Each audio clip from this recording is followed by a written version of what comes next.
சரியான நேரத்தில் சரியான கதை. நம்ம எல்லாத்துக்கும் ஒரு சின்ன ஃபேண்டஸி இருந்திருக்கும். அல்ல ஒரு க்யூரியாசிட்டி இருந்திருக்கும். ஃப்யூச்சரில் என்ன நடக்க போகுதுன்னு தெரிஞ்சுக்கணும் அப்படின்னு சொல்லிட்டு. சில நேரம் ஒரு தப்பான விஷயம் நடக்கிறப்போ, இது மட்டும் தெரிஞ்சிருந்தா நான் அதை கரெக்ட் பண்ணியிருப்பேன், இதை இப்படி பண்ணியிருப்பேன், அதை அப்படி பண்ணியிருப்பேன் அப்படின்னு சொல்லிட்டு.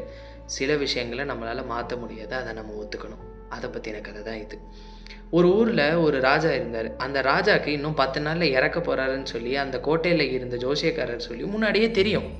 அதனால் அவர் என்ன பண்ணுறாரு அப்படின்னா, ஒரு ரூம்குள்ளே போய் அவரையே பூட்டிக்கிறாரு. எனக்கு சாப்பாடு மட்டும் 3 வேளை வந்தால் போதும் அப்படின்னு சொல்லிடுறாரு.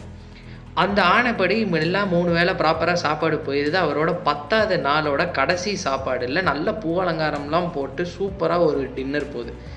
அந்த பூ அலங்காரத்துக்குள்ளேருந்து ஒரு சின்ன பாம்பு வந்து அவரை கடிச்சு அவர் இறந்துடுறாரு.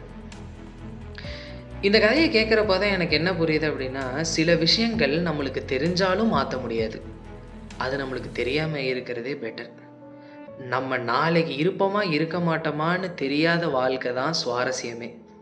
அதுக்கு தான் சொல்லுவாங்க, நடந்து முடிஞ்சதை பற்றி யோசித்து வருத்தப்படாதீங்க, நடக்க போகிறத பற்றி யோசித்து வருத்தப்படாதீங்க. இன்றைக்க உங்களோட முழு மனசோட வாழ்ந்தால் மட்டுமே போதும். சரியான நேரத்தில் சரியான கதை. நாளைக்கு பார்க்கலாம்.